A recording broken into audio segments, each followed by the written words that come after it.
ನಮಸ್ಕಾರ ಎಲ್ಲರಿಗೂ ಹೆಂಗಿದ್ದೀರಾ? ನಾನಿವತ್ತು ನಿಮಗೆ ಖಾರ ಹಚ್ಚಿದ ಮಂಡಕ್ಕಿ ಹೆಂಗೆ ಮಾಡೋದು ಅಂತೇಳಿ ತೋರಿಸ್ಕೊಡ್ತೀನಿ. ಎಲ್ಲರಿಗೂ ಗೊತ್ತಿರೋ ಅಂಥದ್ದೇ. ಆದರೂ ಕೆಲವರಿಗೆ ಹೊಸಬ್ರಿಗೆ ಗೊತ್ತಿಲ್ಲ ಅಂತಂದರೆ ತೀರಾ ನೋಡಿ ಕಲ್ತ್ಕೊಂತಾರೇನೋ ಅಂತೇಳಿ ತೋರ್ಸೋಕ್ಕೆ ಅಂತ ಬಂದಿದ್ದೀನಿ. ಈ ಬೆಳಗಿನ ಹೊತ್ನಾಗ ಬರೇ ಟೀ ಕುಡಿಯೋದ್ಕಿಂತ ಜೊತೆಗೆ ಏನಾರ ಇಂಥ ಖಾರ ಹಚ್ಚಿದ ಮಂಡಕ್ಕಿ ಇದ್ವು ಅಂತಂದರೆ ಭಾಳ ಚೆನ್ನಾಗಿರುತ್ತೆ. ನಮ್ಮ ಕಡೆ ಅಂತೂ ನಮ್ಮ ಕಡೆ ಆಗ್ಬೋದು, ಉತ್ತರ ಕರ್ನಾಟಕ ಆಗ್ಬೋದು, ಖಾರ ಹಚ್ಚಿದ ಮಂಡಕ್ಕಿ ಭಾಳ ಅಂತಂದರೆ ಭಾಳ ಹೆಸರುವಾಸಿ.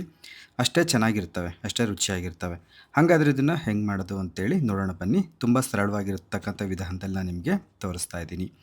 ಒಲೆ ಹಚ್ಬಿಟ್ಟು ಒಂದು ಒಲೆ ಮೇಲೆ ಒಂದು ಬಾಣಲಿ ಇಡ್ರಿ. ಒಂಚೂರು ದೊಡ್ಡ ಪಾತ್ರೆ ತಗೊಂಡ್ರೆ ಕಲ್ಸೋಕ್ಕೆಲ್ಲ ಒಂಚೂರು ಅನುಕೂಲ. ಕೊನೆಗೆ ಒಂಚೂರು ಹಿಂಗೆ ಎಲ್ಲ ಕೈ ಆಡೋಕೆ ಒಂಥರ ಚೆನ್ನಾಗಿರುತ್ತೆ. ಆಮೇಲೆ ಸ್ವಲ್ಪ ಎಣ್ಣೆ ಹಾಕ್ರಿ ಹೆಚ್ಚು ಕಡಿಮೆ ನೀವು ಒಂದು ಎಷ್ಟು ಲೀಟ್ರ್ ಮಂಡಕ್ಕಿ ಹಾಕ್ತಿದ್ದೀರ ನೋಡ್ಕೊಂಡು ಒಂಚೂರು ಎಣ್ಣೆ ಹಾಕ್ರಿ. ಎಣ್ಣೆ ಕಾಯ್ತಿದ್ದಂಗೆ ಕಲಣಿ ಸಾಸಿವೆ ಕಾಳು ಹಾಕ್ರಿ. ಆಮೇಲೆ ಒಂದು 4 ಜೀರಿಗೆನೂ ಹಾಕ್ರಿ. ಸಾಸಿವೆ ಚಿಟಪಟ ಅಂತದಂಗೆ ಕಲಣಿ ಜೀರಿಗೆನೂ ಹಾಕ್ರಿ. ನಾನಿವಾಗಿಲ್ಲಿ ನೋಡಿ ಒಂದಿಷ್ಟು ಶೇಂಗಾ ಬೀಜ ಹಾಕ್ತಾಯಿದ್ದೀನಿ. ಕೆಲವು ಶೇಂಗಾ ಬೀಜ ಎಲ್ಲನೂ ಜೊತೆಗೆ ಹಾಕ್ತಾರೆ. ಶೇಂಗಾ ಬೀಜ ಚೆನ್ನಾಗಿ ಹುರಿಬೇಕು. ಇವು ಒಂಥರ ಹಲ್ಲಿಗೆ ಅಂಟ್ಕೊಂಡು ಅಂತಂದರೆ ಅಷ್ಟು ಚೆನ್ನಾಗಿರಲ್ಲ. ಹಂಗೆ ಜಗಿತಾ ಇದ್ದರೆ ಹಂಗೆ ಗರಂ ಪೂರ್ತಿ ಪುಡಿ ಆಗಂಗಿರ್ಬೇಕು. ಅಷ್ಟು ಚೆನ್ನಾಗಿ ಗರಿಯಾಗಿರಬೇಕು ಶೇಂಗಾ ಬೀಜ. ಆವಾಗ ತಿನ್ನೋಕೆ ರುಚಿಯಾಗಿರ್ತವೆ. ಹಂಗಾಗಿ ನಾನು ಏನು ಮಾಡ್ತಾಯಿದ್ದೀನಿ, ಸಾಸಿವೆ ಜೀರಿಗೆ ಹಾಕಿದ ಮೇಲೆ ಅದ್ರ ಜೊತೆಗೇ ಶೇಂಗಾ ಬೀಜನ ಚೆನ್ನಾಗಿ ಹುರಿತಾ ಇದ್ದೀನಿ. ಇದರಲ್ಲಿ ಗಟ್ಟಿಯಾಗಿರ್ತಕ್ಕಂಥ ಪದಾರ್ಥ ಅಂತಂದರೆ ಶೇಂಗಾ ಬೀಜ ಒಂದೇ. ಎಲ್ಲ ಜೊತೆ ಹಾಕ್ಕೊಂಡು ಹುರಿದ್ವಿ ಅಂತಂದರೆ ಅವು ಬೇರೆ ಬಿಡ್ತವೆ. ಹಾಗಾಗಿ ಮೊದಲು ಶೇಂಗಾ ಬೀಜ ಹುರಿದಿದ್ದಾದಮೇಲೆ ಆಮೇಲೆ ಒಂದು ಸ್ವಲ್ಪ ಬೆಳ್ಳುಳ್ಳಿನ ಜಜ್ಜಿಟ್ಕೊಂಡಿದ್ದೆ ಅದನ್ನು ಹಾಕ್ತಾಯಿದ್ದೀನಿ. ಇದಕ್ಕೆ ಬೆಳ್ಳುಳ್ಳಿ ಎಷ್ಟು ಹಾಕ್ತೀವೋ ಅಷ್ಟು ರುಚಿ. ಬೆಳ್ಳುಳ್ಳಿ ತಿನ್ನಲ್ಲ ಅಂತಕ್ಕಂಥವ್ರು ಒಂಚೂರು ಹಿಂಗೆ ಹಾಕ್ಕೋಬೋದು ಒಂಚೂರು. ಆಮೇಲೆ ಒಂಚೂರು ಬೆಳ್ಳುಳ್ಳಿ ಹಾಕಿ ಒಂದು 10 ಸೆಕೆಂಡ್ ಆ ಕಡೆ ಈ ಕಡೆ ಗೂರಾಡಿದ ಮೇಲೆ ನಾನು ಹೇಳೊಂದು 2-3 ಬ್ಯಾಡಗಿ ಮೆಣಸಿನ್ಕಾಯಿ ಹಿಂಗೆ ಮುರಿದು ಹಾಕ್ತಾಯಿದ್ದೀನಿ. ಚೆನ್ನಾಗಿರ್ತವೆ ಹಂಗೆ ತಿನ್ಬೇಕಾದ್ರೆ ಖಾರ ಇರಲ್ವಲ್ಲ, ಚೆನ್ನಾಗಿರುತ್ತೆ. ಆಮೇಲೆ ಒಂದು ಸ್ವಲ್ಪ ಕರ್ಬೇವಿನ ಸೊಪ್ಪು ಹಾಕ್ತಾಯಿದ್ದೀನಿ. ಕರ್ಬೇವಿನ ಸೊಪ್ಪು ಹಾಕಿದ ಅಷ್ಟೇ ಎಣ್ಣೆ ಎಲ್ಲ ಕಾದಿರುತ್ತಲ್ಲ ಅದೇ ಇದಕ್ಕೆ ಅದರಲ್ಲಿರೋ ನೀರಿನಂಶನೂ ಹೋಗಿ ಅದು ಕೂಡ ಗರಿ ಆಗುತ್ತೆ ನೋಡಿರಿ. ಆಮೇಲಿಂದ ಹುರ್ಗಡ್ಲೆನೂ ಹಾಕ್ತಾಯಿದ್ದೀನಿ ಕೊನೆಗೆ. ಹೆಂಗೂ ಹುರ್ಗಡ್ಲೆ ಹುರಿದಿರ್ತೀವಲ್ಲ, ಹಂಗಾಗಿ ಇದಕ್ಕೇನು ಭಾಳ ಹೊತ್ತು ಬೇಕಾಗೋದಿಲ್ಲ. ಹಂಗಾಗಿ ಒಂಚೂರು ಕೊನೆಗೆ ಹಾಕಿದೆ. ಇಷ್ಟು ಹಾಕಿದ ಮೇಲೆ ಮತ್ತೊಂದು 2 ನಿಮಿಷ ಸಣ್ಣೂರಿನಲ್ಲೇ ಚೆನ್ನಾಗಿ ಹಿಂಗೆ ಮಾಡಬೇಕು. ಬೆಳ್ಳುಳ್ಳಿನೂ ವಾಸನೆ ಬಿಟ್ಕೊಳ್ಳುತ್ತೆ, ಅಂದರೆ ಅದ್ರ ಘಮ ಬಿಟ್ಕೊಳ್ಳುತ್ತೆ ಅಂತ. ಆಮೇಲೆ ರುಚಿಗೆ ಎಷ್ಟು ಬೇಕಷ್ಟು ಉಪ್ಪು ಹಾಕಬೇಕು. ಒಂಚೂರು ಅರಶಿನ ಪುಡಿ, ಖಾರಕ್ಕೆ ಎಷ್ಟು ಬೇಕೋ ಅಷ್ಟು ಖಾರದ ಪುಡಿ. ಇಷ್ಟು ಹಾಕಿಬಿಟ್ಟು ಇನ್ನೊಂದು ಗೂರಾಡಬೇಕು.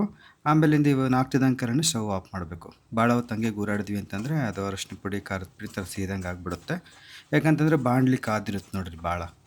ಹಂಗಾಗಿ ಉಪ್ಪನ್ನು ಮಾತ್ರ ಜಾಸ್ತಿ ಹಾಕಕ್ಕೆ ಹೋಗ್ಬೇಡ್ರಿ. ತೀರಾ ಕಡಿಮೆ ಆಯ್ತು ಅಂತಂದರೆ ಕೊನೆಗೆ ಒಂಚೂರು ಉದುರಿಸ್ಕೋಬೋದು ಹಿಂಗೆ.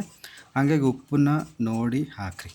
ತೀರಾ ಉಪ್ಪಟ್ಟಿ ಉರ್ಲಾತು ಅಂತಂದರೆ ತಿನ್ನೋಕ್ಕಾಗಲ್ಲ. ಅದಕ್ಕೇ ಈಗ ಇಲ್ಲಿ ನಾನು ಇವತ್ತು ಜೋಳ ಮಂಡಕ್ಕಿ ಬಳಸ್ತಾ ಇದ್ದೀನಿ. ಇದಕ್ಕೆ ಕೆಲವರು ಗಟ್ಟಿ ಮಂಡಕ್ಕಿ ಅಂತ ಬರುತ್ತೆ, ಅಂದರೆ ಉಪ್ಪು ಮಂಡಕ್ಕಿ ಅಂತೀವಲ್ಲ ಅದನ್ನು ಬಳಸ್ತಾರೆ. ನಮ್ಮ ಕಡೆ ನಾವು ಜಾಸ್ತಿ ಇದನ್ನೇ ಬಳಸ್ತೀವಿ ನೋಡಿರಿ.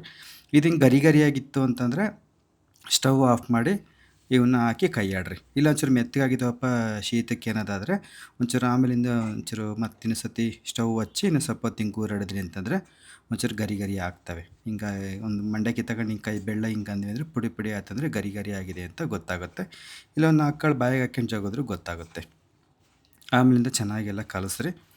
ಒಂಚೂರು ಸಣ್ಣದಾಯಿತು ಕಲಸೋದಕ್ಕೆ. ನಿಮ್ಗೆ ಒಂಚೂರು ದೊಡ್ಡ ಪಾತ್ರೆ ತಗೊಂಡ್ರೆ ಕಲ್ಸೋಕೆ ಅನುಕೂಲ, ಹೇಳಿದ್ನಲ್ಲ ಮೊದಲಿಗೆ.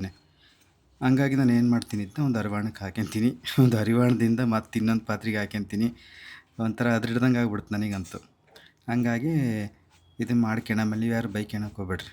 ಏನೊಂದು ಮುಷ್ಟಿಯಷ್ಟು ಮಂಡಕ್ಕಿ ಕೈ ಆಡೋಕ್ಕೆ 30 ಪಾತ್ರೆ ಮಾಡಿದೀಯ ಅಂತೇಳಿ. ನಾನು ಹೆಚ್ಚು ಕಡಿಮೆ ಒಂದೇ ಬಾಣಲೆಗೆ ಕೈ ಆಡ್ತಿದ್ದೆ.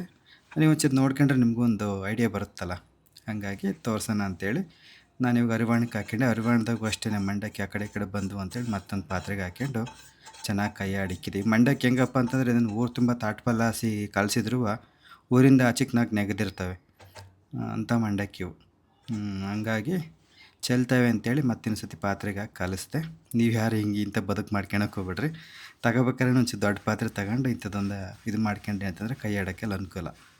ನಿಮಗೆ ಬೇಕು ಅಂತಂದರೆ ಒಣ ಕೊಬ್ಬರಿ ಇರುತ್ತಲ್ಲ, ಒಣ ಕೊಬ್ಬರಿನೂ ಹಾಕ್ಕೋಬೋದು ನೀವು. ಒಣ ಕೊಬ್ಬರಿನೂ ಚೆನ್ನಾಗಿರುತ್ತೆ. ಅದರಲ್ಲೇ ನೀರಿನಂಶ ಇರೋದಿಲ್ಲ. ಹಂಗಾಗಿ ನೀವು ಹುರ್ಗಡ್ಲೆ ಹಾಕೋದಕ್ಕಿಂತ ಒಂಚೂರು ಮುಂಚೆ ಹಾಕಿ ಇದನ್ನು ಮಾಡಿದ್ರಿ ಅಂತಂದ್ರೆ ಅದು ಗರಿ ಆಗುತ್ತಂತೆ. ಬೇಕು ಅಂತಂದರೆ ಸ್ವಲ್ಪ ಸಕ್ಕರೆ ಪುಡಿನೂ ಉದುರಿಸ್ಬೋದು.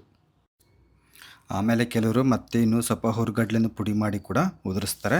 ಒಬ್ಬೊಬ್ರದ್ದು ಒಂದೊಂದು ರುಚಿ, ಒಬ್ಬೊಬ್ರದ್ದು ಒಂದೊಂದು ವಿಧಾನ, ಎಲ್ಲದೂ ಚೆನ್ನಾಗಿರುತ್ತೆ. ಅದೇ ಹೇಳಿದ್ನಲ್ಲಿ ಬೇಕು ಅಂತಂದರೆ ಸ್ವಲ್ಪ ಸಕ್ಕರೆ ಪುಡಿನೂ ಉದುರಿಸಿದ್ರೆ ಚೆನ್ನಾಗಿರುತ್ತೆ. ಒಣ ಕೊಬ್ಬರಿನೂ ಹಾಕ್ಬೋದು. ಹುರ್ಗಡ್ಲೆ ಪುಡಿ ಮಾಡಿ ಕೂಡ ಉದುರಿಸಿ ಹಾಕ್ಬೋದು. ಎಲ್ಲದೂ ಚೆನ್ನಾಗಿರುತ್ತೆ. ನಾನು ಭಾಳ ಸರಳವಾಗಿ ಮಾಡಿದ್ದೀನಿ. ಇಷ್ಟು ಮಾಡಿದರೂ ಕೂಡ ಚೆನ್ನಾಗಿರುತ್ತೆ.